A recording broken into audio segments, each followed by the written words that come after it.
want to know which planet was causing your suffering? How about Earth? Hey everyone, RAMBLE here, back with a new Duelists of Eden video. For today's video, I want to continue the series where I talk about cards that are probably too complex for their own good, and continue with Sacrifire. Now, Sacrifire is a 1-mana card that drops a sword that deals 3 damage, and if that sword hits something, then you fire off a 12 damage laser. Now, the laser was recently buffed to go from 9 damage to 12 damage, which is pretty significant because 12 damage is enough to shield break somebody in 1 hit. And that's pretty big because that makes this card way scarier, to the point where it's now meta and it's potentially stronger than Whirl, which I am living for because I love Sacrifire and I hate Whirl. So the fact that there's a card to compete with Whirl makes me very, very happy. But all bias aside, let's go through a quick overview with Sacrifire. I've done a bunch of retakes, so I'm going to try and make sure this is as brief as possible with all the relevant information so I don't go to 20 minutes again. So, once again, Sacrifire. 1-mana card, drops a sword that deals 3 damage. If you hit it, 12 damage laser. The sword takes around 16 frames to hit the ground, and then the laser itself takes around 4 more frames to actually fire off. So this spell, while it seems pretty fast, actually does take a while to cast. So you can see here that I cast the sword rather at frame 275, and then the laser itself comes out all the way at frame 298. So it takes around 23 frames for the laser to come out, which makes the spell technically very, very reactable. Your opponent can dodge this on reaction, they can walk out on reaction, but because this is a scary spell, like getting hit by the spell maybe twice in 1 game for free can lose your opponent the entire game off that alone. Because there are ways to confirm into it, which I'll talk about later, but this spell is a threat and has to be respected, even though it is quite slow. Every time you cast it, your opponent has you can basically force your opponent to play a mind game with it, and if you get hit, it feels really bad and all that. So I mentioned earlier that if the sword hits anything, it'll cast it on you. So you can prove that really quickly with the random structure. You can see that even though the sword hits the amplifier, the laser's not casting off the amplifier, the laser's casting off me. So since I walk away, I can redirect it downwards to my opponent. And that's really important to know because if your opponent is using spells like Bomb, maybe it's a Hazel cluttering your back row with blocks, you can actually use that to your advantage by just casting Sacrifire on that structure instead by standing in front of it, and then that'll just cast the laser basically for free. And so with that said, I just want to show this really quickly. You can even cast it on your opponent, which will have very limited use cases. Like with here, I'm going to step reverse and Sacrifire. You can see that I still shoot the laser from the opposite side, and my opponent does take the 3 damage, which is pretty funny. But there's not much you can do with this. It's more useful if you know, this is something that people do. Like let's say that I have Beam Crystal. This is jumping ahead of the video a little bit, but I just want to show this off very quickly because it is a pretty funny tech that I don't use myself, so I won't be talking about it. But I want to show it off just in case, you want to aspire to be this type of player. You can actually step slash and then Sacrifire on the Beam Crystal that you step over. And then if you dodge, what happens is that your Beam Crystal will fire off and then you'll fire the laser. And so your opponent will just take a massive amount of damage from that alone. So 26 damage with a set of Beam Crystal. Of course, your opponent doesn't have to stand in front of the Beam Crystal and take that, but it's a very funny tech, just again, showing how Sacrifire works by itself. So with that said, there are 6 things that you're going to want to know about Sacrifire, and you're going to really want to practice with Sacrifire. I'm going to list these 6 things. I'm going to call them, I guess, like mechanics, like required mechanics to know about Sacrifire to use it effectively. I'm going to rate them from easiest to do to hardest to do, just because the first 4 things, no, the first 3 things, the very first 3 things I'm going to tell you, you have to know in order to use Sacrifire effectively. Because if you don't know how to use these 3 tips, your Sacrifire efficiency will go very, very far down the drain. The 3 tips afterwards, or rather the 4th and 5th tip, are going to also be need to know if you want to push it to the advanced level and really get good players with it. And the 6th tip, I think, is probably still good to know, but it's not that important because it's super hard to do, to the point where it's probably not even effective at all. So anyways, to get on with it, the very first tip, or the very first thing you're going to want to learn how to do with Sacrifire, is simply walking backwards into it. And I know this sounds really easy and really straightforward, like brand the sword drops behind you. Of course, you have to walk backwards into it to fire it off. But this is a very important thing to learn because this will essentially serve as a foundation for almost every tip going down the list. And so if you use Sacrifire, again, it takes 16 frames for the sword to fall. So you have enough time to walk backwards and then shield. You can see there that I shield, and then because I shield, that 3 self damage goes into my shield instead of myself. So if you cast Sacrifire 10 times in one game and you never shield, you have done 30 damage to yourself. But if you use shield, you can mitigate a lot of that self damage with from Sacrifire at the cost of having your shield becoming a little bit easier to break. Now, this isn't a tip, but this is something to be aware of. You can shield break yourself with Sacrifire, so be very, very careful with using this and using it too much with shield, because if you shield break yourself for free, your opponent's going to have infinite mana to just beat down on you and really make you feel bad about breaking your own shield with Sacrifire. But so this is very important tip to know though, because functionally the cast time for Sacrifire, again, around 23 frames, is very stagnant. You don't get to cast Sacrifire faster for using it on your back column. No matter where you are, it's always going to be around 23 frames unless you somehow walk backwards into the Sacrifire laser or hitbox a little late, in which case the laser's a bit slower. But for the most part, just keep in mind that your laser will always be 23 frames no matter where you are, as long as you activate it. And so being in the back column just makes it easier to use. And also leads into tip number 2, which is to carry your own Sacrifire laser. Now the way to do this easily is to simply tap both your Sacrifire key and your shield key in quick succession, and then that'll fire the laser off. Now, if you're playing in lag, be careful about doing this tap too quickly, because I have this problem. If you watch my previous video, which is the VOD of me against Rish from 45 minutes, don't watch the whole video, obviously it's really long, but you'll hear me complain occasionally about how my inputs are being eaten, and that's because of rollback and, ping and lag. Sometimes you just don't get the shield in time, and so you might accidentally shield instead of Sacrifiring because you tap it too fast and the game doesn't record your Sacrifire input. So don't get too attached to the parry. The more important thing is getting your Sacrifire off and getting the shield to take the damage for you. The parry you can just try and go for. Like the moment you hear Sacrifire, tap shield. And for the most part, that'll be good enough to parry it. And so the reason why you want to learn how to parry it though is because if you see the Hitstop in the corner, Hitstop is a mechanic in the game that basically force freezes the game until you have more time to react. So because of that, a funny thing about Hitstop or about the Q buffer in this game is that it eats your inputs.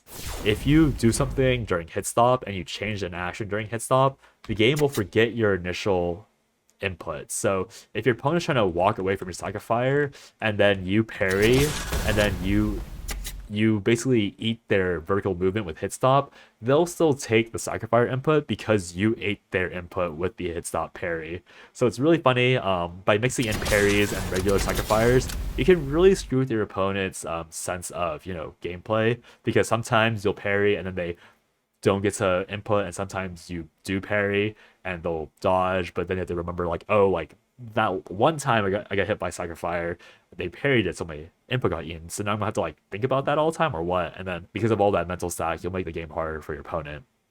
So that's the first 2 tips.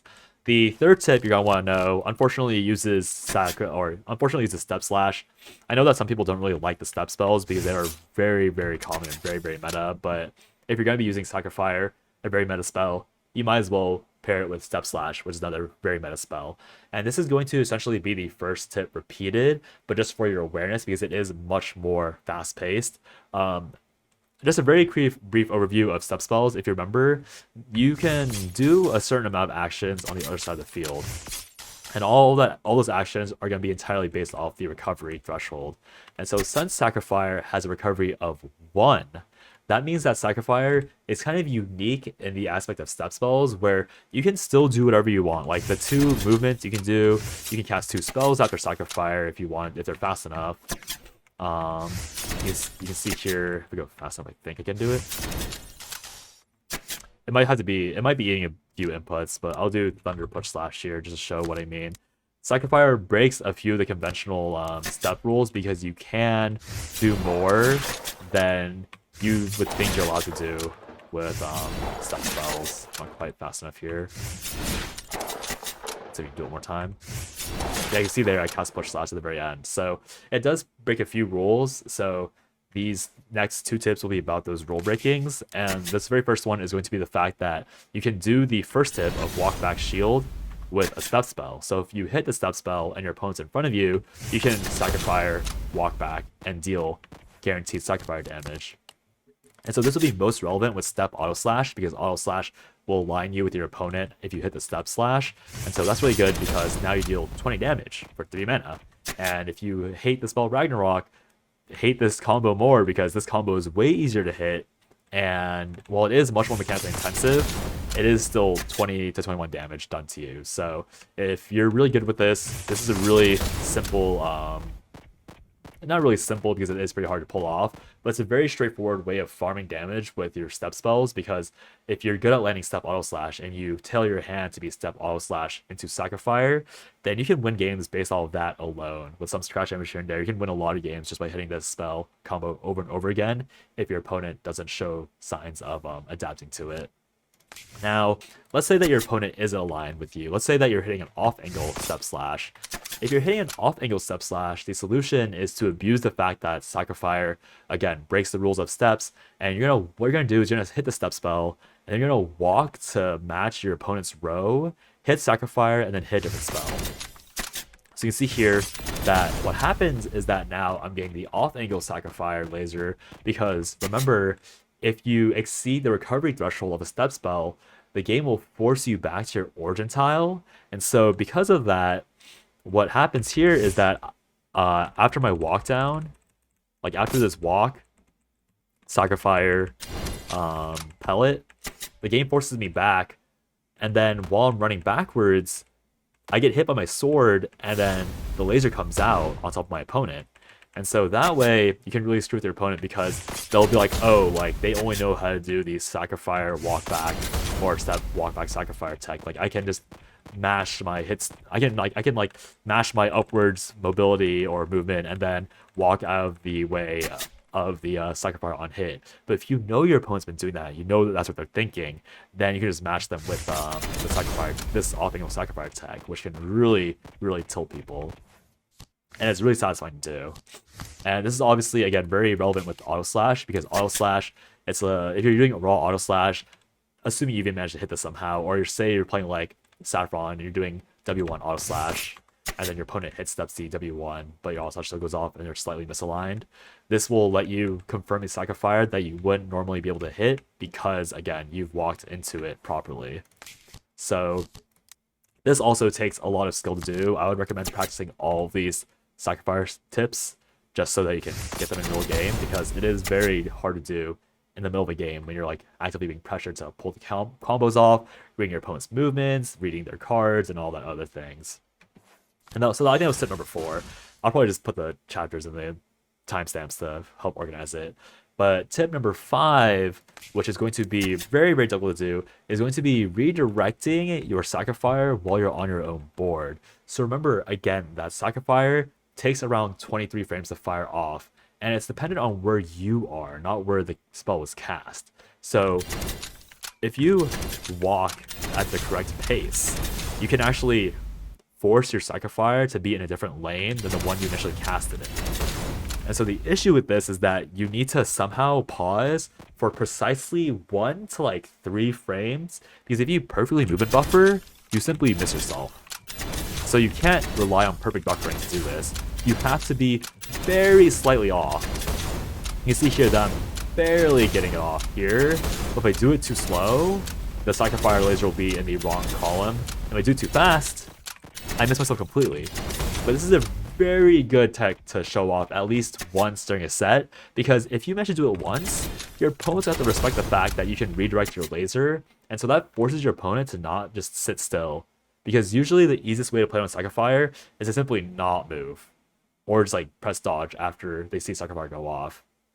If you're able to prove that you can redirect your Sacrifire laser, suddenly the most basic way of playing around the spell is no longer safe. They have to respect it by inputting a dodge, or they have to be like, okay, maybe I can just walk out of the range in time. But what if you don't move? What if you don't redirect it? Then you're gonna walk straight into Sacrifire, right? So it's a really cool thing to have, but again, it's very hard to do. It's very inconsistent.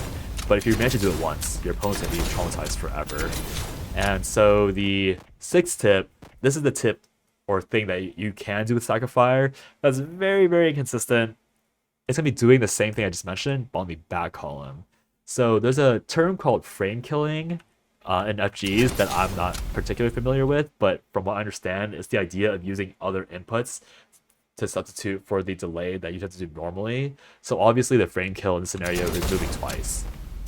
But if you're on the back column, you can only move once, which means that you simply must move at the 9th to 11th frame to redirect it.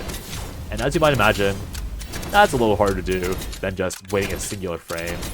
You see there that it took me like 5 tries to get them off once. And so this tech is kind of useful to know, but it's so inconsistent to the point where I'm personally never going to try it. But if you want to try and learn that precise timing, then go ahead. Maybe you have like a word in your mind like oranges, apples, potatoes, kumquat, pineapple, right? Pineapple pizza.